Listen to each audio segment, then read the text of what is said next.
Walker Tea Review. I'm Jason Walker here to present a tea, something that you may want to check out for yourself, see if you like it, see if it's going to be your next tea purchase. This could be an everyday tea. We'll find out if it's something you want to just leave off to the side altogether, if you want to make it that everyday tea, or if it's something that is one of those exquisite teas that you want to use for special occasions or that reward to yourself every once in a while. I'm taking out enough of my tea leaf here to cover the bottom 1.5 inch diameter of my 4-ounce gaiwan. You can see that we're doing a black tea today. My water's been brought to a boil.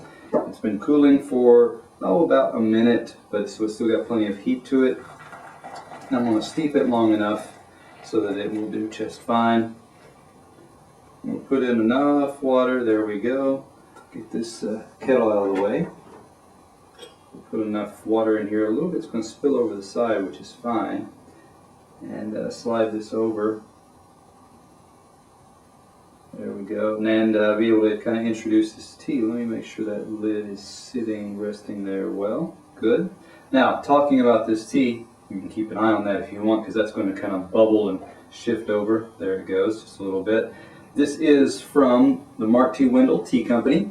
This is their China Yunnan tea, is how it's labeled. You can get 4 ounces, or that is a quarter pound, for $8.95. Mark T. Wendell is fairly well established, has a fairly extended history behind it. One of those stories going back to Hu Hua, who was a regional leader in China over a century ago, who controlled a lot of trade coming in and out of China, and that particular kind of Lapsang Souchong, Chinese black tea, was actually named kind of in honor of him and some of the traditions that came around from that. So the Mark T. Wendell Tea Company continues to have some of those well-known and somewhat established, somewhat and fairly well-recognized tea names like Hu Hua. So this is their Chinese black from Yunnan province. Let's go ahead and talk a little bit about this tea. Starting with the dry leaf, of course. First off, just kind of close this up for a second.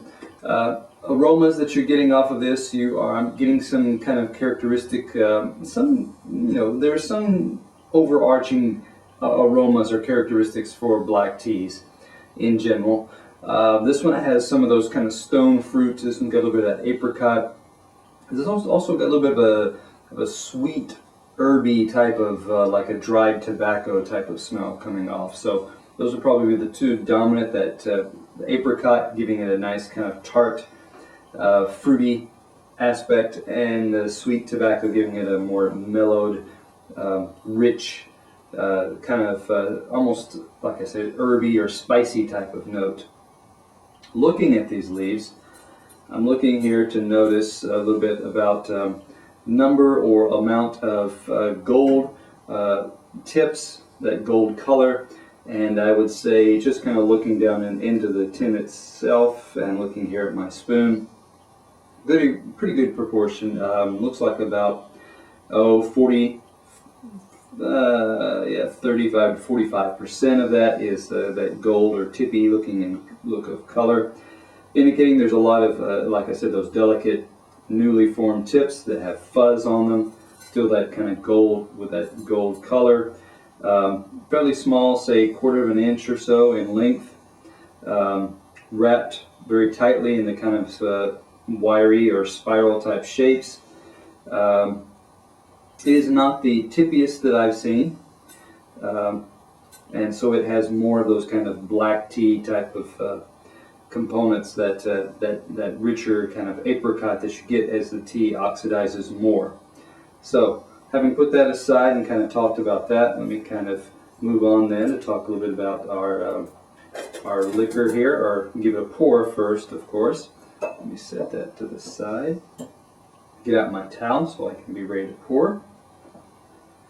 And angle my lid over to the side just a little bit.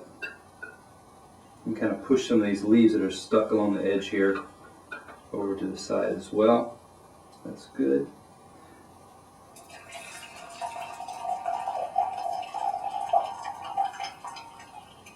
That allows us to get a nice rich color steeped out of there. Our pitcher gives us a way to look at the color of the liquor as well.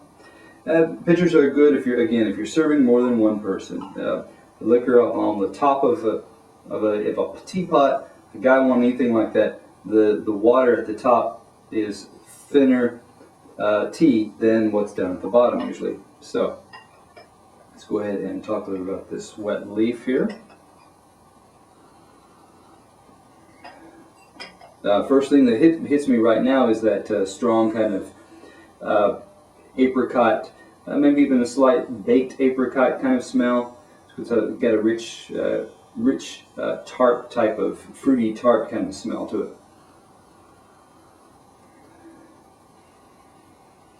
A little bit of just a hint of some kind of like a brown sugar type of sweetness coming off there as well. Plays well, or kind of rounds out that apricot, the tartness there, the fruitiness combined with that, like I said, that brown sugar sweetness kind of smell. Brown sugar sweetness is a little more subdued than the apricot notes there. Pulling out a few of these leaves, you're seeing that these are leaf portions, not for the most part, not full intact leaves. Let me pull out. Here's what is part of a tip. It's lighter in color now. It's more of an olive green compared to the kind of a pale, the light milk chocolate type colors, or the greenish browns that are coming off of a lot of these other pieces that were oxidized more. And you do have some fairly larger size leaves that have expanded or unfurled now, but they are still portions. I'm not seeing, just as I kind of scrape through, I don't see a lot of stem. This is mostly leaf. Let me pull out, you do occasionally get a piece here, so I just pulled out a little piece of stem there. Actually, now as I look a little more closely, I'm pulling out a couple of more stem pieces, which do affect contribute to the flavor profile in one way or another. So I'm going to set that aside. We talked about our wet leaf there. We can move on to our liquor. Go ahead and hold this up to the light. Still getting the leaf portions off them that were stuck to my hand, getting rid of those. Actually, it's a fairly rich color. Not a lot of transparency, pretty heavy, pretty dark, kind of a dark plum. It does have nearly a deep red, purplish almost tinge to it. Some aromas coming off. They're lighter than some of the others I've had, but let's go ahead and give this a taste as well. Good brightness actually coming off. This doesn't look dull or flat. A nice brightness to it. Got fairly good, decent clarity as I look down through the cup as well. It's not murky. There's not contaminants or particulates floating around in there interfering.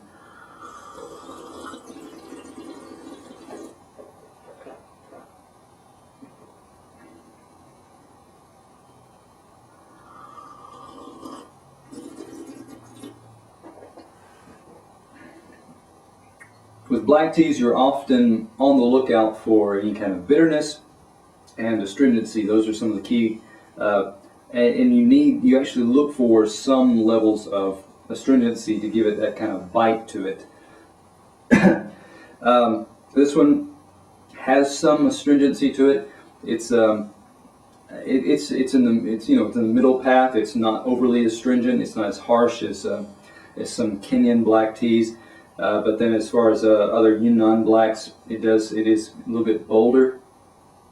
Some Yunnan blacks will have a kind of a malty, sweet component to it. This one stays over more towards a a more recognizable traditional astringent bite with a bit of a kind of fruity, like I said, apricot, peach tartness, tanginess to it. So it's not, there's not a, and in the back, in the aftertaste here, it builds up a little bit of sweetness, and this is kind of more of a brown sugar sweetness that you might associate with something like baked beans, that kind of sweetness that resides, that coating that resides in the back of your mouth, sides and a little bit underneath your tongue. That's what's developing here.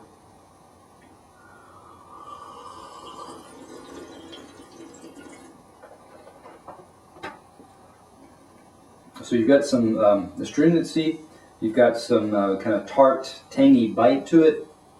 It doesn't have much mellowness to it. It doesn't have a lot of maltiness to it. The broth or texture comes off pretty, again, pretty, astringency dominates in that area, so that you still get a fairly dry type of feeling. There's not a really steady, smooth, full coating that gets on your mouth and tongue either. So I'd give this tea an 86. It's got those nice bold components to it, and like I said, a peachy note. This is a kind of tea that you could experiment with as a cool type, iced type of tea. Would have some of those kind of those characteristic refreshment components that you look for in a bold, strong, a brisk iced type of tea. So come back to Walker Tea Review, where we look at the exquisite, the daily, and the just barely passable or not even passable.